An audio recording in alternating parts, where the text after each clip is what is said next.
Good afternoon, everyone. I hope you are doing well. I'm Drake, and welcome to Working Dragon Mystics Magical Coffee Hour. Immortal has already dropped some links there. We at Working Dragon Mystic, we are actually building a occult community that is focused on helping individuals on their individual path, whatever that may be, attempting to answer questions, share knowledge, and ultimately work towards self improvement, self mastery, self empowerment, growth, all those wonderful things. And we have a lot of fun. So click on that link there and it'll take you over to our community. There's a section for free, and there's also a section set aside for supporters with all kinds of perks. That includes spell working, conversations, giveaways, access to the Working Dragon Mystic online school. Some of the courses are actually part of the supporter package now.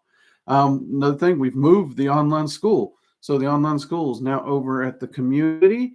And part of that is you can now, if you're a member of the community and you have the course at the community, you can actually access courses easily from your phone, which is something a lot of people have been asking us for. We're still in the process of moving some of them, but we are heavily working on it, and it's coming up. And we're doing it's all thanks for our supporters. You guys have made this possible. So if you're watching this and you're looking for a fun, easygoing occult community with friendly people, check us out. Okay. Yes, and they are saying in the chat, don't forget to like and subscribe. I always forget to say that. I'm a bad YouTuber. So yeah, do hit like and subscribe.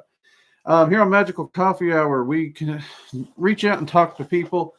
We try to answer some questions, do a bit of a Q&A here in the live chat, and generally try to drink some coffee and have some fun as we close out our weekend and get ready for our week. All right. Let's see who we got in here today. Thomas, good to see you. What is wrong with my mouse today? Archdragon, good to see you. Okay, it's not wanting to let me scroll up. I have to. Okay, that's weird. Okay, we are having some chat problems. We are live on YouTube and Rumble at this time. So thank you for watching. Kenny, good to see you. Eden, welcome. We are pretty awesome. Join us. Abraham, good to see you. I was actually having a thought the other day. I may actually do a full video on this, but I was having a thought because people always asking me, what do I believe in, and how do I choose what I believe in on the metaphysical side or the occult side, whether it be UFOs or hauntings and these things. And I've always had a hard time articulating it. But the other day, I was hit with a thought process that I've been meditating on. And I wanted to share it with you all because believe has always been a tricky word for me. Because believe, you believe in Tooth Fairy, you believe in Santa Claus, you believe in spirits, you believe in something that, that doesn't require proof, it doesn't require data, it doesn't require anything, but you're just putting faith in it, you just believe in it, right? And I'm realizing that might be the separation, perhaps, for me, is it's not for me, and this goes with the occult and magic. This also does go very much with how I pursue magic in many ways. It's not about what I believe. It's not about what I want to believe. It's about wanting to know. And knowing is very different than believing. Knowing actually has data we can point to. It's something that is provable. It's something that through data collection, experience, repeatable results that comes to fruition, right? So for me, I've actually been contemplating the difference in believing and knowing. And honestly, I'm one of those people who I want to know something. I just don't want to just believe it, right? And that's something I've been meditating on a lot. And I'm hoping to sometime in the future be able to articulate that well enough to do a video, because I think that is important. Because there are a lot of things I believe, but as a teacher or something, I'm not going to necessarily teach it because, just because I believe it doesn't make it real or true. And then there's the things that, through trial and error and everything, I have come to know. And those are the things that usually I lean in to teach more often than not. So that's thought I did want to share with you all, because that's definitely one of those that, it's been a ponderance for me. Everybody finds it absolutely crazy that I am an occultist and all this. And I'm skeptical when somebody says this is haunted, this is possessed, or blah. They just start throwing up things that they believe are happening. And I am skeptical. I'm skeptical of anything someone tells me. That's just my designated set thing, is I'm skeptical. Let's look at the data. Let's look at what's actually happening. Is there anything else that can explain it? And part of that is I actually do want to do paranormal investigations, which I do, but I want to do them not to confirm my beliefs, but I want to find data to prove the existence. Does that make sense? Does that make some kind of sense what I'm saying? Like I said, I've been meditating on it a few days, so I don't know if I'm articulating it well or not. But I wanted to share that with you all and get your all's thoughts on that.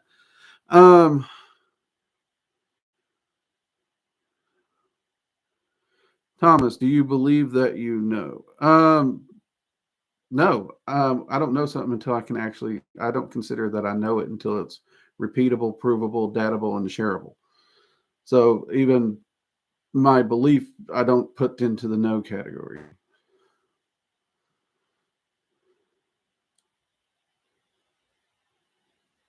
Let's see.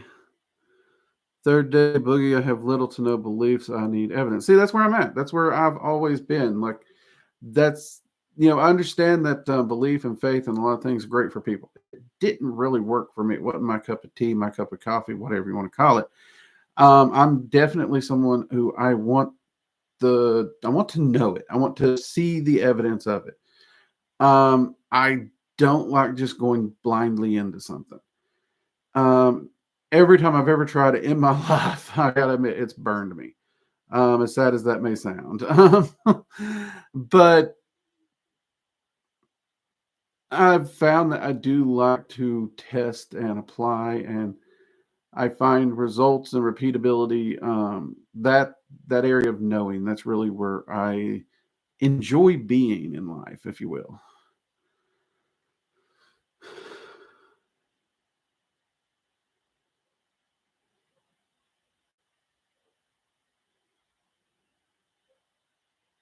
Let's see here, Thomas. I didn't want to be nitpicky, but my etymology professor did say belief is the necessary precondition for knowing. In other words, knowing requires true beliefs.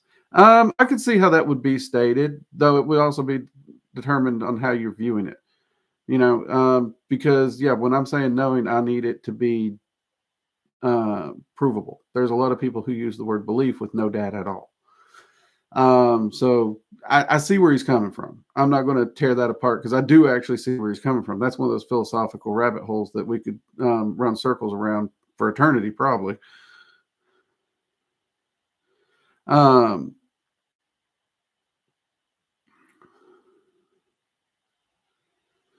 but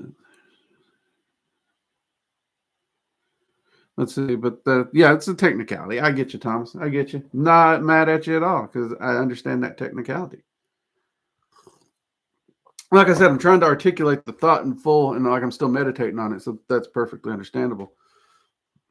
And in fact, those technicalities, that gives anyone watching this, if they're suddenly intrigued or whatnot, that gives them something to meditate on, just like it does me. Like I'll probably meditate on that same concept, add that into where I'm going with this, because that is something to consider and think about.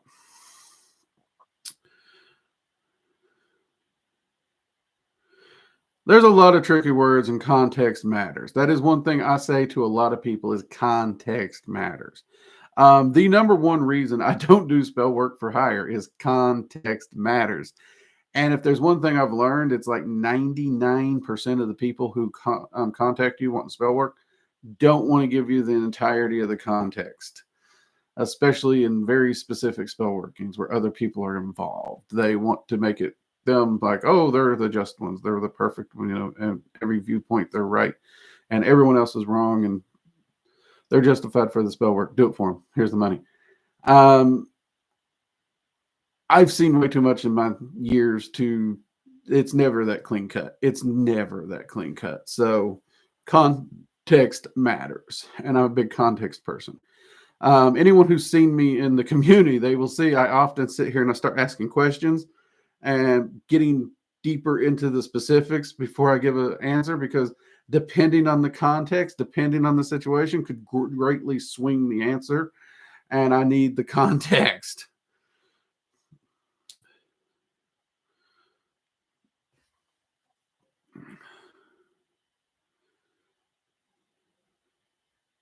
I think that belief is often a poorly chosen word when self confidence would be a better term.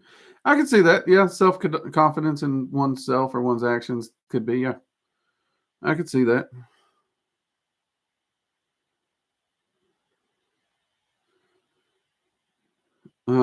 That's not a bad one at all. Um, let's see. One thing I didn't like about the early UFO community was saying, I want to believe. To me, that has to be one of the things worst slogans for a movement. Absolutely. In fact, that's part of why, like, I love UFO research. I absolutely do. And one reason I pulled away from the UFO communities is they wanted to have faith. They wanted to believe automatically. So, regardless of what it was, even if it's debunked, they would still be saying, well, I want to believe it's a UFO, so I'm going to say it's a UFO. That defeats the point to me, because if we're trying to prove these phenomena, if we're trying to prove these events, we need data that proves it, and we need to accept and admit when something has been debunked. It's everything's not an alien, right? Every weird thing's not an alien, and even if we can't explain it, doesn't make it automatically an alien. That means we don't know what it is, so we still have to go further. And I agree with you. That's why I pulled away from it. I still do my own personal research, and I've actually contemplated doing some videos on that and trying to talk to about it, because as I'm reminded by one of my mentors, be the change that you're wanting to see. So I'm hoping that if I start doing some videos and talking about it from that data point perspective specifically, that maybe we can get more people interested in talking about the data and the evidence, and maybe swing it back to that just a little bit, maybe. I'm a small YouTuber, so don't know if it'd be that big of a swing, but it's a place to start. It's been a thought that's been on my mind. So I totally get where you're coming from. Oh, coffee's good this night. Woo. Um, let's see. Yeah, see, one thing, you can't go in with a predetermined conclusion. That's one thing I think in a lot of things in life, but especially in the cult, a lot of people, they want to make the data fit their pre-drawn conclusion, right? And you can't do that. You absolutely can't. That's one of the reasons I did a video on let yourself be wrong, let your gnosis be wrong, let your gnosis even change, because there's a time where in the occult, gnosis may not necessarily be provable by fact or data, and it's working for you in your path and in your life where you're at. But the fact is, you're not the same person tomorrow as you are today. Everything's constantly in flux and changing.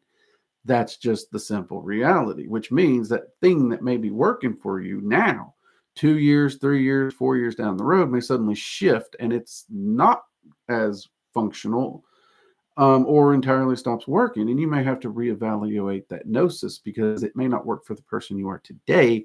And you have to reevaluate and find that new pathway that's going to actually propel you forward. That's something a lot of people miss. And that was actually one of my favorite videos I've done in a while. That was a really fun one. Let your gnosis be wrong. Because so many people I see, they try to build a foundation upon their gnosis, and they are so blindly holding to that gnosis that they will never, ever stray from that gnosis. Um, and that is a human fallacy, I do believe. I really do, because far too much is in constant flux. So, um, see, Aylin, yep. Okay, that's a sound or something. That's like a yelp or something. Um, I take everyone is an unreliable narrator view on that kind of thing. Honestly, you do. Like I've actually worked as an investigator in the past, and anytime you're reconstructing a scene, you talk to every witness. Every witness gives a different story, and that's because every witness saw it from a different point of view or perspective, right? Even if you're beside someone, technically there's at least a foot difference in your perspective. Then there's the fact that every person processes information differently. Every person prioritizes different information. Because of this, every person you talk to is an unreliable narrator of exactly what they saw, even if they're telling you verbatim exactly what they saw. They're holding nothing back and everything. They're still technically unreliable. So you have to get as many of those possible variants to put it together and find where everything lines up. What are all the variables that everyone saw? And piece that together at the scene. And I kind of approach life and magic the same way. I really do. And it pisses people off because they're like, you're an occult. People consider you a wizard. You should be more open minded. I'm very open minded, but I'm not open minded to blindly jump off a cliff and think I can fly.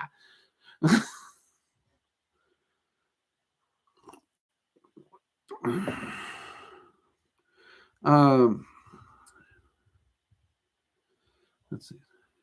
I agree. Remaining a skeptic when it comes to things, especially if they are mystical, is crucial. Some people have started cults because of the things like mystical. They have. They absolutely have.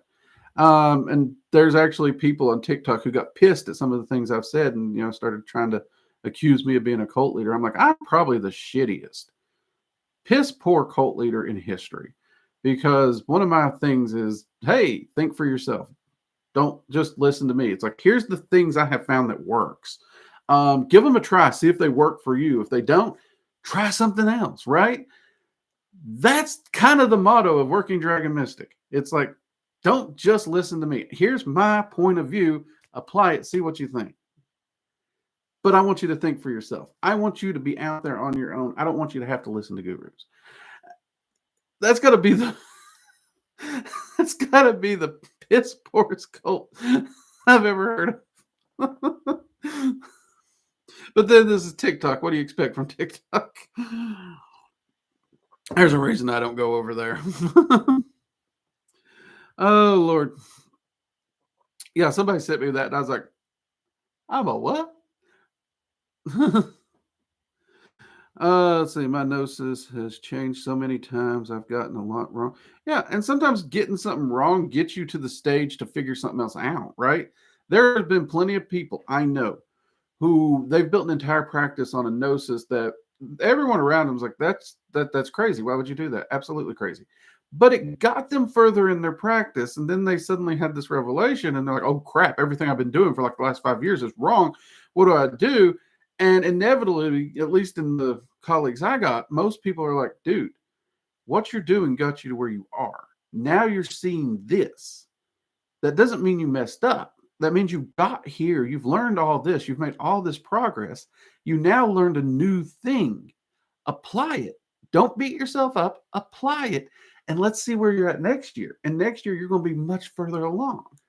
See, that's the kind of encouragement. That's the kind of shit we need in the occult. And that's what I'm trying to do with the Working Dragon Mystic community. So, yeah, which we do. I mean, we celebrate over there. I think it's Eden. Eden actually was doing some kitchen witchery, making some bread. We celebrate stuff like that all the time. I'm teaching one of the admin, Born Oldest, to make mead. And Born decided, hey, let's actually record this process because A, it'd be fun for people to see me attempt this. And B, we can actually share, some simplistics of getting started making mead, right? I did a very quick, simple, what my friends refer to as a garage mead or something like that on the channel once. But this is a little different. This isn't just me going through the things and showing you what I do, but it's actually someone else going through it. And that video, it's only over at the community. That series will only be at the community, I should say. And it's part of the free section. So if you're just a free member, you can go down there and see the video. And we're going to see how Born does. And this is his very first batch of mead. There's a lot of things we're not doing. And then him and I plan to do another batch where we go into a bit more finer details, and show him a bit more of those details as well. So, let's see. Immortal, for a cult, we should charge more. Right? I hear cults pay good. No, we're not doing that. Oh, Lord God. That'd be bad. Let's see. Rainbow, good to see you. I'm doing well. Hope you're doing well too. It's actually my birthday week. So after tonight, I'm going to try and work very little this week and try to relax a little. And at least one day this week, my wife's got a thing planned where we're going out of town, and she's basically going to pamper me and spoil me for a day. So that's going to be fun. So I'm actually pretty happy. And I hope you are doing well. Let's see. Kenny, what is your take on the Mandela effect? Started running across a lot of stuff on it and things of that sort. I find it fascinating. I find it interesting, but I don't think it's the big multi-dimensional conspiracy that a lot of people say. And part of that is psychology. So there's a lot of things that are just repeated by human nature that we don't ever question just because the way it's repeated. And we start to believe that this is the way this thing is, right? You see this with the Luke Skywalker thing with Luke, I am your father. It's not usually said that way. It's like, no, I am your father, or something like that. So it's misquoted so often that most people don't realize it's misquoted. Even when they watch the movie, they don't hear the difference. It's just there. And there's a lot of different things like that that have popped up. So there are some really fascinating ones that probably aren't that simple that I've seen. I really can't recall them at the moment. I apologize. But I think it's a fascinating thing. I do think that a lot of people might be running a little too far conspiracy with it at times, and they should probably ground themselves out and consider some other options. But I find it fascinating. But beyond it being fascinating, it's not what I call high concern, if that makes sense. Um, let's see. See, Abraham, I believe there's a lot of wannabes out there. Personally, I can't believe anything unless there is an actual metaphysical, personal experience, data from vision, dreams, senses, and others. See, I don't even trust visions and dreams. I don't. If I have a dream, I don't trust it. I will actually try to confirm it. Dreams, I just toss dreams in the garbage can. And pretty much visions too, for what that's worth. Let's see, Thomas. I myself was recently caught up in the online Orthodox Christian community for quite a while. If you know, you know. One thing I dislike is that they hope you don't. I don't really know. I don't get too deep into online communities, much less religious communities. My view on religion is that religion's a personal thing, right? I had a pastor when I was in church talk to me about it's not the church, it's not the congregation, it's specifically your relationship with Jesus and God. And that was the best pastor I've ever met, hands down. He was an amazing man, very wise. And if that idea was probably held more, I think we'd be good off. And honestly, most of the religious people I meet, anyways, has that viewpoint. Sadly, there are a lot of groups that don't have that viewpoint. That is very much the herd mentality, which that's when things start falling apart. And that's where, I get iffy. So I never really care too much what the group thinks, right? I don't really care what people think. I'm going to do what I do, right? Always have. My mom hated the way I dressed in high school. She hated the way I dressed after high school. She's still not overly fond with the way I dress today. So, but I've done what I do, right? And yeah, I've never really cared what people thought of me. I was going to be me. I'm going to be happy me. and I'm going to let them be them, right? I'm not going to give them shit for them being them, but they better not give me shit for being me. That's just kind of where I stand on it.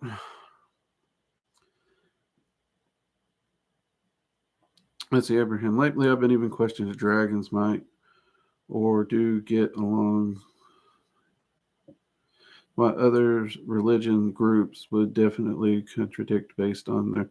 I'll be honest with you. I've been talking with the dragons for years, and to the dragons and the angels, I've worked with angels too on both sides of the fence. They absolutely keep confirming they get along, and you're right. There's a lot of religious groups that would contradict that. But I would also say if you go to most of these texts, specifically, let's look at like Christian, right? That's one I'm more familiar with. The Christian texts aren't referring to dragons in the specific dragons, literal dragons thing. They're using dragon as a representation of a foe, of an obstacle to be overcome. Just like, everyone has their demons, everyone has their dragons. It's used as an allegory for something to be overcome. And dragons, for all their power, all their might, all their primal ferocity, they make a very great picture of a challenge and a hardship that you may face that you would have to overcome to grow and come out on the other side of that trial. So those texts are usually using them as an analogy, not a literal, from everything I've read and seen, and even scholars I've talked to. So yeah, I would agree. Dragons and angels get along. And I would even go so far as, in my experience, take that for what it's worth, but all the years I've been working with angels and demons, they get along. There's no war of heaven and hell. I found no actual evidence of it. So if that makes sense. So yeah, and again, that's what I found. You may have found something different. And at the end of the day, if your notes and everything is working in your path and it's working for you and you're having fun and you're progressing and reaching your goals, keep on.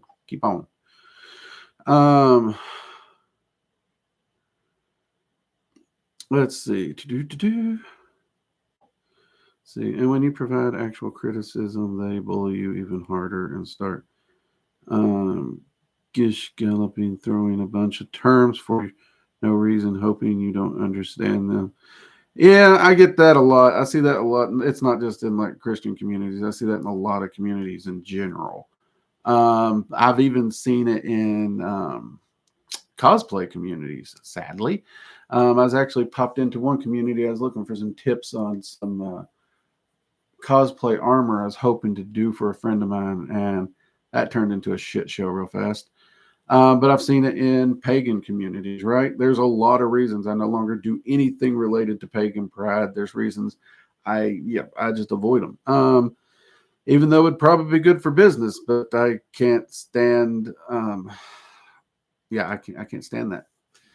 So I totally get it. And the thing is, it's like anytime you get these people clustering together, like it's a herd group mentality.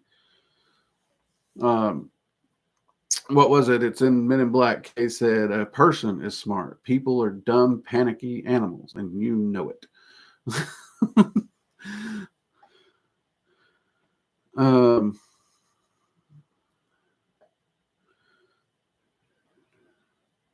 See, exactly that. I love Star Wars.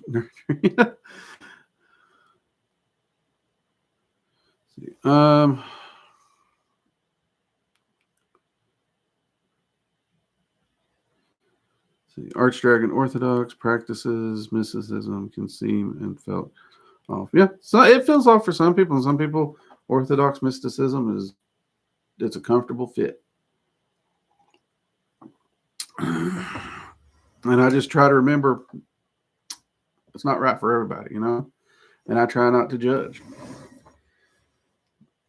That being said, there is, you can't just let people do whatever they want, because then people just go around killing people and it's like, well, I just felt like doing it.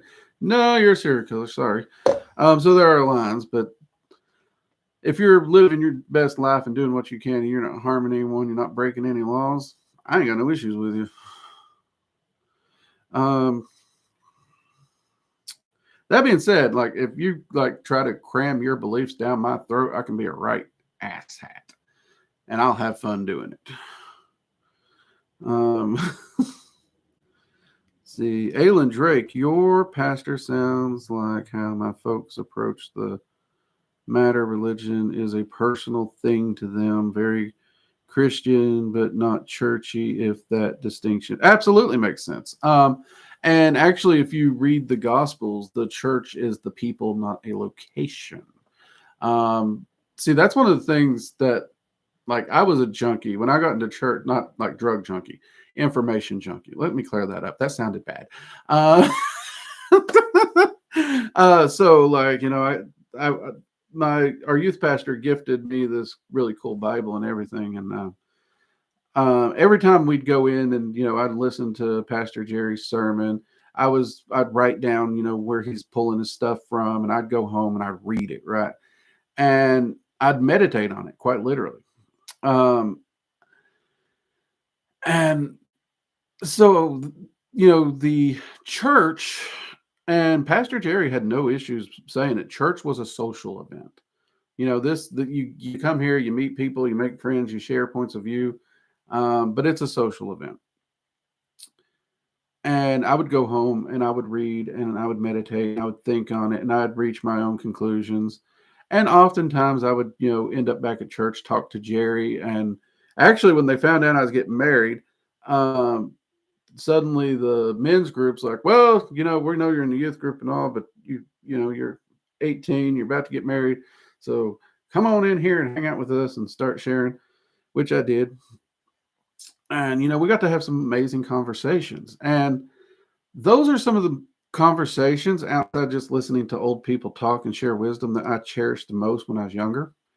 And those are the style of conversations that when I sit down with my colleagues and talk about the occult, arcane, all these different magical practices, I love the conversation where we can have a different point of view. We're talking about the same topic, and we can share our point of view on this topic.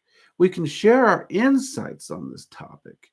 And even though we may ultimately go a different path up the mountain that is that topic, we're all growing as a person because we're sharing and gaining more information, right? Imagine how boring a conversation would be, right? If everyone in this chat room right now, let's say we decided we're going to talk about Die Hard, or we're going to talk about Ford Mustangs, right? Everyone verbatim with a picture memory had the exact same information. We sat down. There's nothing to talk about. There's nothing. Like, we just verbatim have the same thing. Just there's no point no more. You need that divination of thought in order to grow, or deviation. That's and it's important. And for some reason, I don't know what it is. It seems like the last 15-ish years, people are getting to the point where less and less they want they don't want anyone to have a thought different than them. And it's a sad thing to me personally.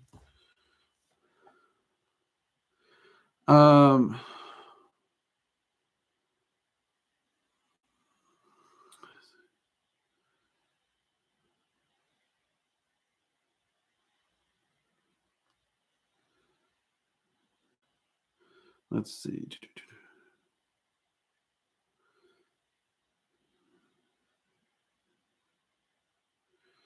Thomas, better for mental health is better for business indeed. Don't give it. I'll be honest, I'm not too worried about my mental health on it.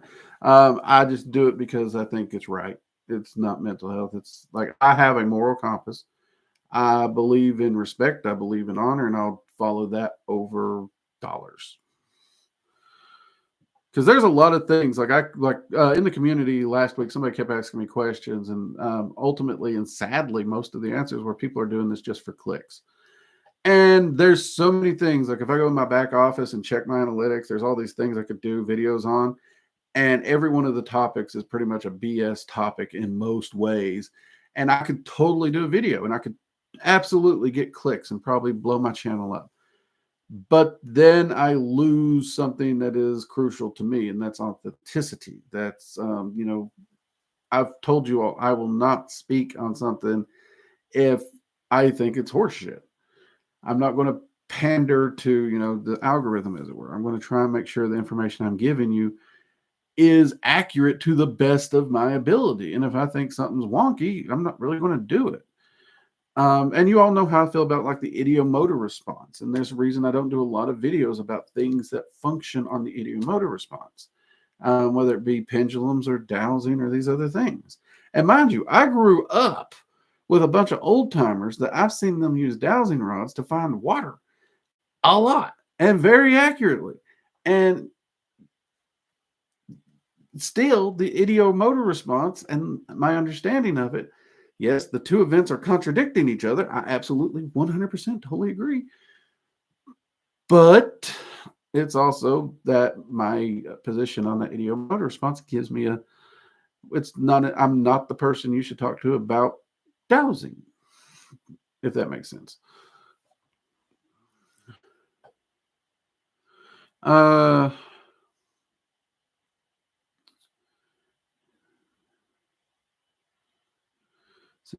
It's funny you should say that, as my roommate has recently also been talking about how it seems like having individual identity is becoming increasingly socially unacceptable. Absolutely. Absolutely. And one of the things, like me and my entire friend group is like, we have literally been called the greatest collection of freaks another individual has ever met. And we took that as a compliment, because if you put us all in a room at our heyday, before many of us passed away, you would not understand, especially today, when you see how different we were. Like, you look around the room, it don't even look like we came from the same school. Or, we were very, very, very, very different people, but we shared certain things. And those differences actually was what made that friend group so amazing. So amazing.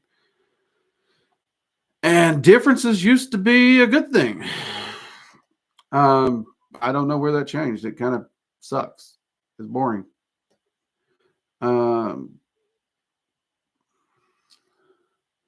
Let's see. Also, blowing the channel up will dilute the good of the community and attract the unwanted type folk who only want to cause problems. That's possible. Born would probably enjoy kicking up, though.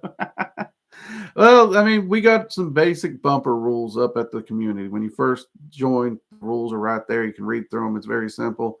Honestly, if you're respectful of other people, it's pretty easy, right? But you are right. No matter what we do, there's always going to be troublemakers. There's always going to be troublemakers. Is what it is. But you're right. Borden probably would enjoy that. Thomas having issues with it is. It's one of those things. You deal with it as you go. I am excessively proud of our community.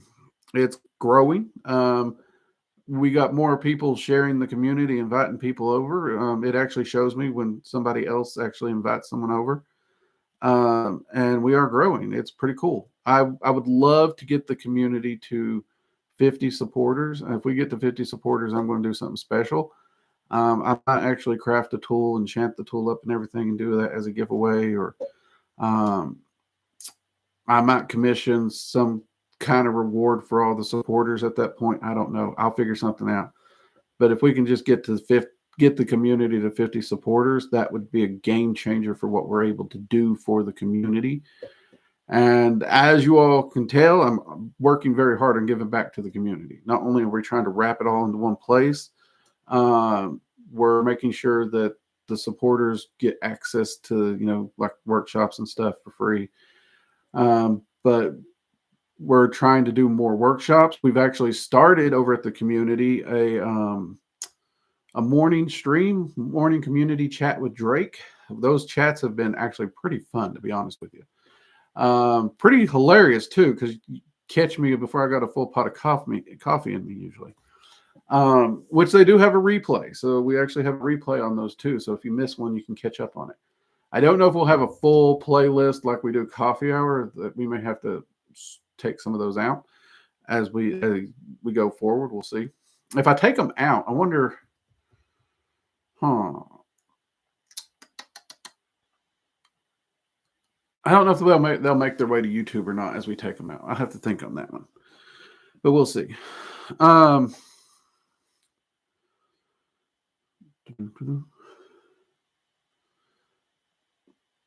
hey, Claude, glad you can make it. Also, we're here for questions. What you got, Thomas?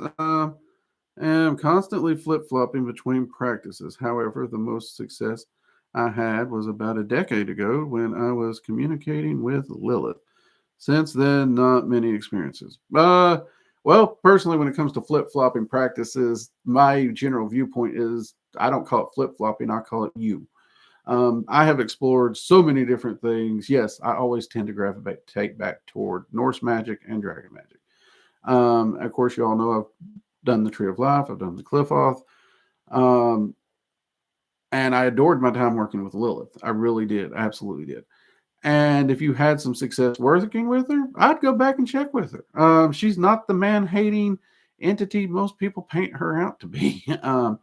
I absolutely adored working with her and the wisdoms and lessons she taught. She is an entity that I do try to regularly check in on, or check in with, spend some time with, not like a primary entity, but I enjoyed working with her enough that I get to contemplate, and I usually pop in 2 or 3 times a year to say hi to her, if that makes sense. But yeah, I'd reach out to her and see. You never know. Different methodologies work for different people.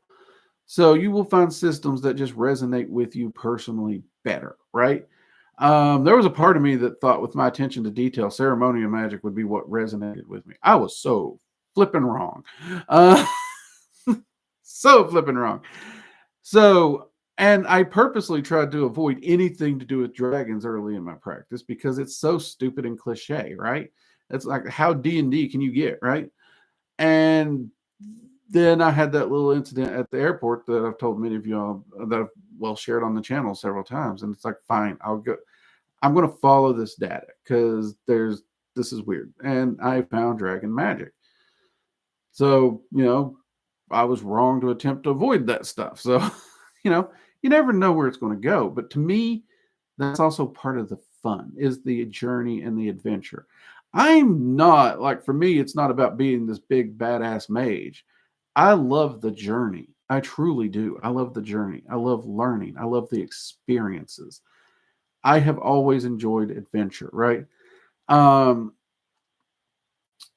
Part of like what me and my wife's getting ready to do. We've never done this thing before that she's got planned, and we're about to just go give it a whirl. Jump in blind. So yeah, I enjoy the journey, and the mistakes are just as enjoyable, even if they come with some road rash, because there's so many lessons and opportunities to learn from them. Just something to think about. But I would probably, if I was in your shoes, me personally, I'd pop back in and talk to Lilith and see if maybe something you were doing back there resonates with you a little better. Or maybe she can critique what you're doing now to make it work better for you. You never know.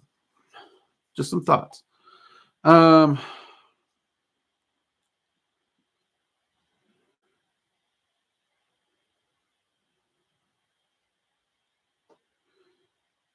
Let's see. Rainbow, hey Drake, thoughts on how spells and spirits / beings extend or enhance the power of our will in manifesting results? Well, my hypothesis on that, if you will, or my thoughts, is that essentially speaking, when we're talking about spirits or entities, they're adding to what we're doing. So think of the difference. Like if I have a water hose and you have a water hose, if I spray Bob, well, that's a certain amount of water pressure, right? Not, he's going to get wet. But if we both hit him, that's going to be more water pressure. He's going to get drenched a lot faster, right? Just like filling up a pool. One water hose will fill it up, sure. But 2, 3, 10 water hoses are going to fill it up a lot faster. So when you're working with entities, they're adding to that, and they're working not not always necessarily directly with you in the same working. They might be doing things outside there that help open up pathways and stuff. Because the theory is that energy or ether follows the path of least resistance, just like water or air would. And that brings those things to a manifestation point. So entities can navigate those better than we can. That's the first one.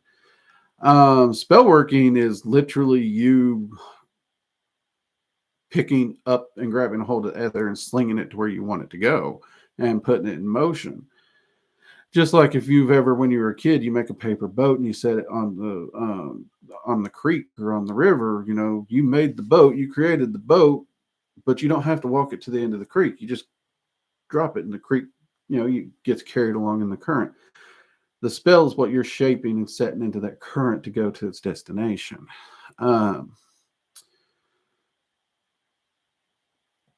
If that makes sense. So it's more about pushing that ether into those areas to bring about that desired result.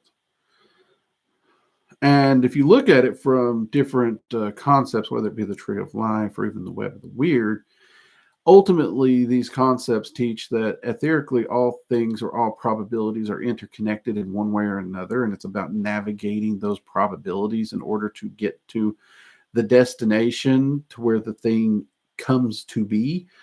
Or comes to be in your possession or is created, those little things, you know. And part of the spell work and everything is helping you to navigate those potentially infinite probabilities. Hope that makes sense, Rainbow.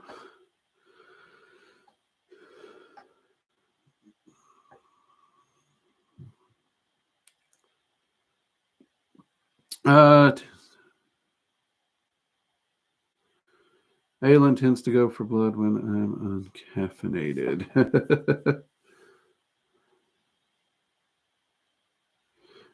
Matthias, that's my way of saying I love you guys. We love you too, man. Matthias, mugs up, mate.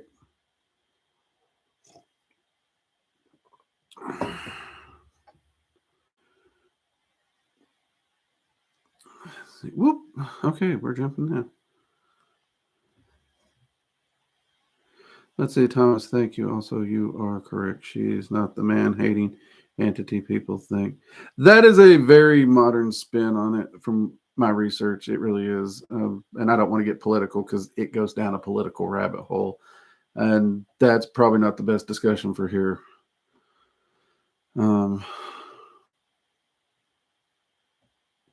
See, Eden, often the practice chooses you, and you choosing the practice. Yeah, I don't know if I fully agree with that, Eden. I really don't, because I myself and I know a lot of other people that chose their practice entirely. There was no choosing them. I can't deny that there are often cases where an event may draw a person to a practice, and you know you can say that chose the practice for them, and that's fine. But after all these years, I can't say that that one is actually the higher percentage, personally speaking. After talking to so many people. Let's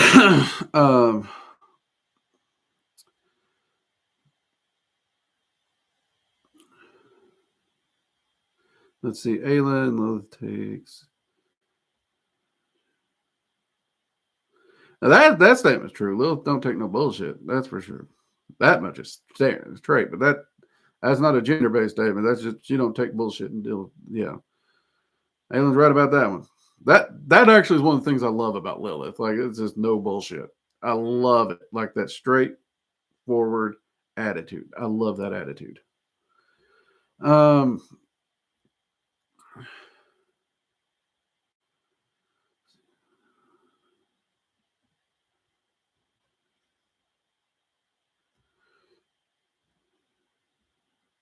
Let's see, Matthias. Hope you're doing well tonight, Drake. Yes, I am. I'm doing pretty good, mate. I am doing good.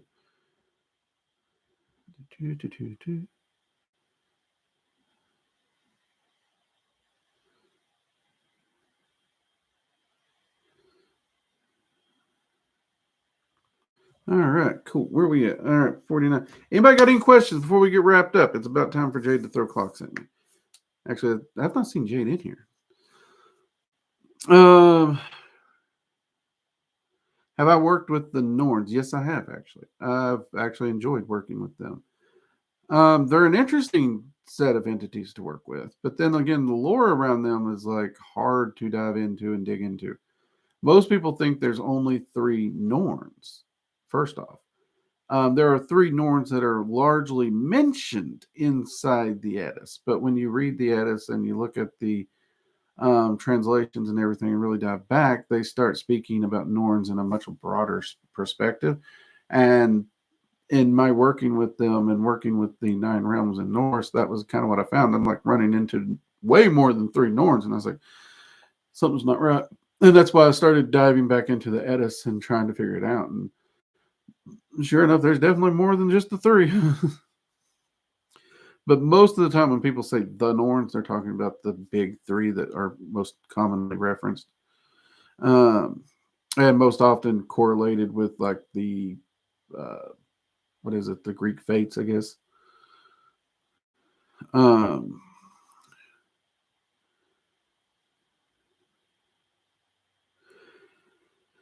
have I had any recent experience with dragons that have been noteworthy? Depends on what you view as noteworthy. Like one thing that I'm tickled to death about personally, and I've got like drastically underlined, um, is there's several dragons that are in my personal grimoire that I was not allowed to add to any of the dragon magic courses. Right, I absolutely adore working with these dragons. Um, and one of the things that they have done is like, and I mentioned this to the community, so the community already knows this. I'm not, but they actually said that like if I get the community grown to certain tiers and levels, that they will actually allow me to finally bust into that grimoire and share a few of these at different times. To me, that's noteworthy because that tickles me to death because it's like these are dragons I've been wanting to share with you all for God knows how long. Like I get excited to share things. I really do, if you guys haven't noticed. So when the dragons pump the brakes and say you can't share that, you can't share that, it annoys me. I understand it and I respect the request. But if they ever give me an opportunity to share any of that, I'm going to be jumping up and down.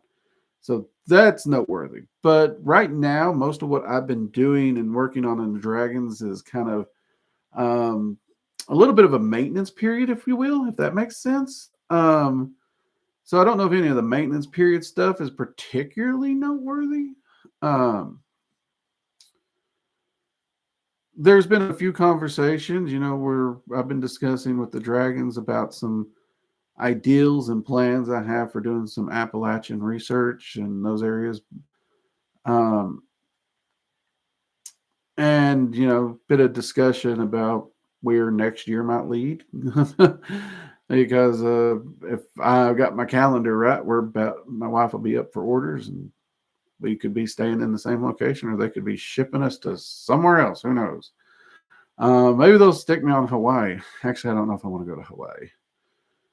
I've not been to that state. That'd be handy. That'd be able to click another state off. But I don't know if I want to go to Hawaii. Anyway, maybe on a vacation. I don't know if I want to live there for 4 years or something. But anyway, that aside.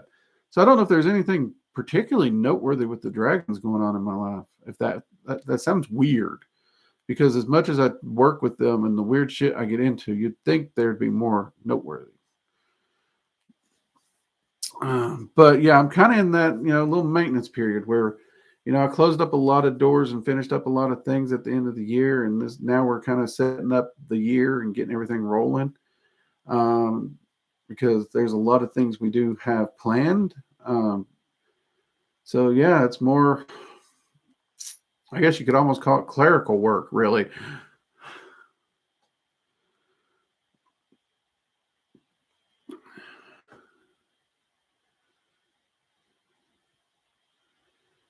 Thinking about it for your path working. Yeah, we'll get to that. That's for sure.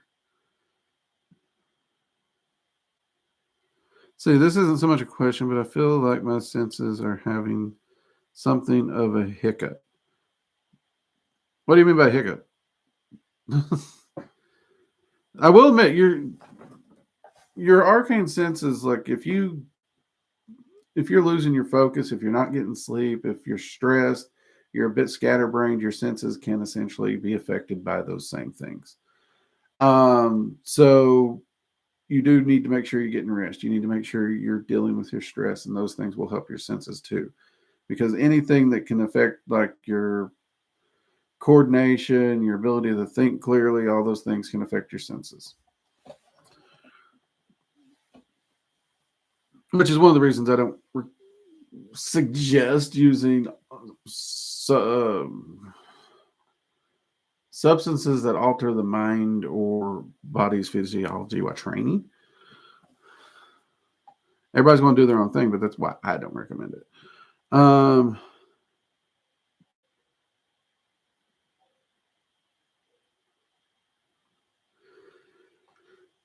Did they give a reason? Well, they did give me reasons why I wasn't allowed to share them back then. The thought process behind the allowing me to share them if I can do these things is the dragons are actually proud of what the community is doing as a whole and how much difference the community is making in so many people's lives. Okay. And they feel that that needs to be rewarded. And if it continues to grow and continues to do that, then they feel that that would be a good reward, a good reward. Open that door up and share that with more people, if that makes sense. I'm paraphrasing, but I hope that makes sense.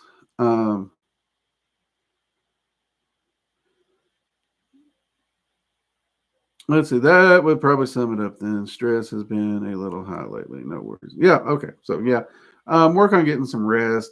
Work on paying attention to what you're eating. Like I've noticed, honestly, now that I realize how badly carbohydrates and stuff screw with me. Right. If I get any like carbohydrates generally at any level screw with me. Right. But I can guarantee if I have over 20 grams of carbohydrates in a day, which is insanely low, like that's like ketogenic levels. I have to stay below keto diet levels. But if I hit keto, like most keto diets say 20 or less, right? That's pretty freaking low. But if I hit 20 or more, like my brain just goes spiraling into a fog. My arcane senses get wonky. It's just screwy. And I hate it because there are a lot of carbohydrates I love, like potatoes. I love fried taters. I grew up on fried taters. But I also don't like the way they make me feel either. So, you know, you got to balance that. So anytime my senses start getting wonky, I look at what I'm eating. Because even though I try to eat largely carnivore, there are occasions where I'll put some kind of a sauce or something on what I'm eating. I try to use very little of it. But sauces can have a lot of shit in them. They really can. So usually sauces are what sneak up on me the most. I've just not been able to bring myself to just salt and meat yet. Just haven't done it. There's too much of a guy who loves food. Luckily, not everybody's that sensitive to carbohydrates. So I'm not saying, ban carbohydrates for your senses. That's not what I'm saying, people. But do pay attention to what you're eating because what you're eating can have an effect on your sleep and your mental fog and those things. Got about 2 minutes here. Rainbow, do you find dragons ever change their minds or are they stubborn on their judgments? Depends on what you're talking about because when you use the word judgment, they're pretty freaking stubborn. They are pretty freaking stubborn. When it comes to how dragons deal with like justice and passing judgments and stuff, most of their judgments strictly uphold into the multiversal balance that they're entrusted with. So to that, they are stubborn as shit. On the other hand, that being said, there are some like dragons are stubborn. There's just really no way around that. But on smaller things, I have seen them appear to change their minds. Sometimes it appears they change their minds, and they will tell you, like, let's look at the thing like me being able to share these particular dragons. They said I couldn't share these, right?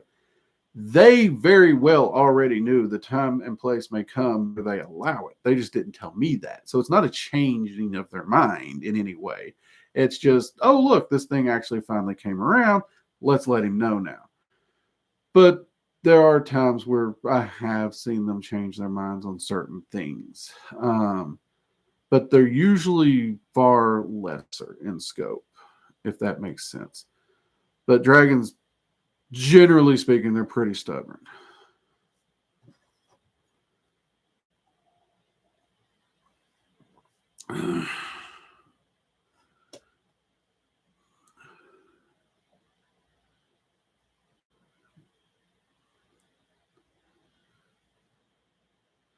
As long as see, it depends on the chicken soup because there's a lot of chicken soup that is way more than meat. Most chicken soup has a lot of things in there that is not meat and salt. And technically, by that statement, if all you're having is meat and salt, you can't have most of the stuff in chicken soup because there's a lot of seasonings, there's a lot of stuff that goes into chicken soup. So, like, my mama's chicken soup is one of the cleanest chicken soups I know, but I can't have it because there's vegetables in there. There's more than salt in there. There's several different seasonings that she puts in there, so I can't have that. My mom really was never a noodle person in her soup, so that's not a problem. But then, like my grandmother put noodles in her chicken soup, so there. So it just depends.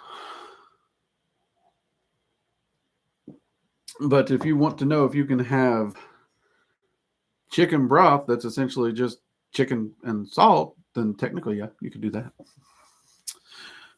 But that's also not really what most people will know as chicken soup either. Let's see, Matthias. I think I've been so focused on balancing work and my practice that I forgot to give myself proper downtime. That can happen. That can absolutely happen. Even for a workaholic like me that likes to stay busy, I make a point to take some downtime.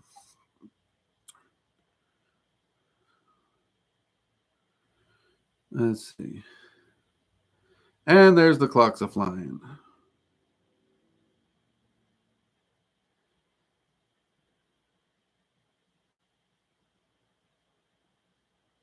Oh no, if the vegetables are cooked in it, then the stuff in the vegetables are in the broth. So yeah, that will be a problem. That will be a problem.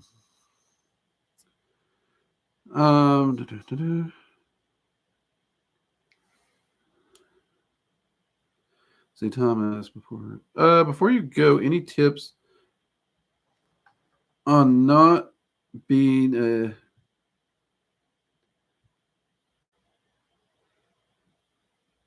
on not being a pedantic loser when communicating with the Magick community online. I take it too seriously a lot. I don't know. I often take things too seriously, but I will say the easiest thing is to relax. Realize people have their own path, right? You can offer a suggestion, but they're going to do what they're going to do. Absolutely.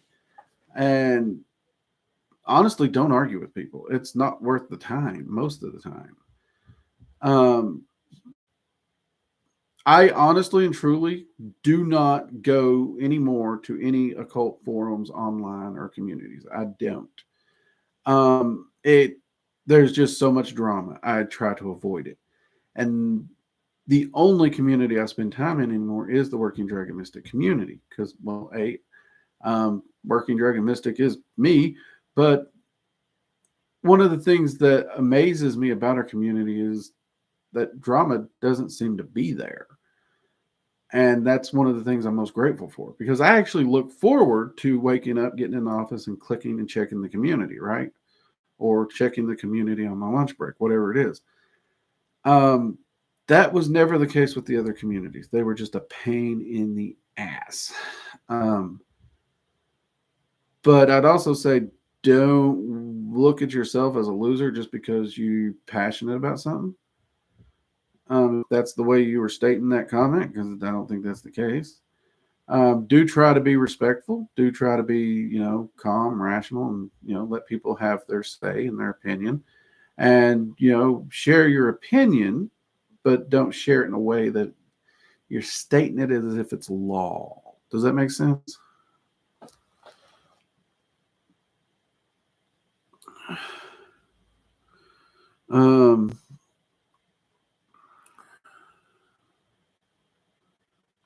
Because I'll be honest, I actually have people that like they would just they'd come to me and ask advice, and they do everything I told them not to do, quite literally. And I don't argue with them. I really don't even argue with them no more. And most of these people will come back, well, why didn't you stop me? I literally told you not to do that, and you've done it. That was your choice. That's on you. Life has consequences. Enjoy it. Farewell. I don't lose sleep over people like that. I really don't. Don't let people control you. Don't let them get in your head like a mind worm. Just you live your life. You be happy. Let people do whatever they do. All right, people. I'm going to hop off here. And Thomas, if you haven't joined us over at the Mighty Community, follow that link below the video here or at the top of the chat that Immortal shared. I think you'll enjoy it.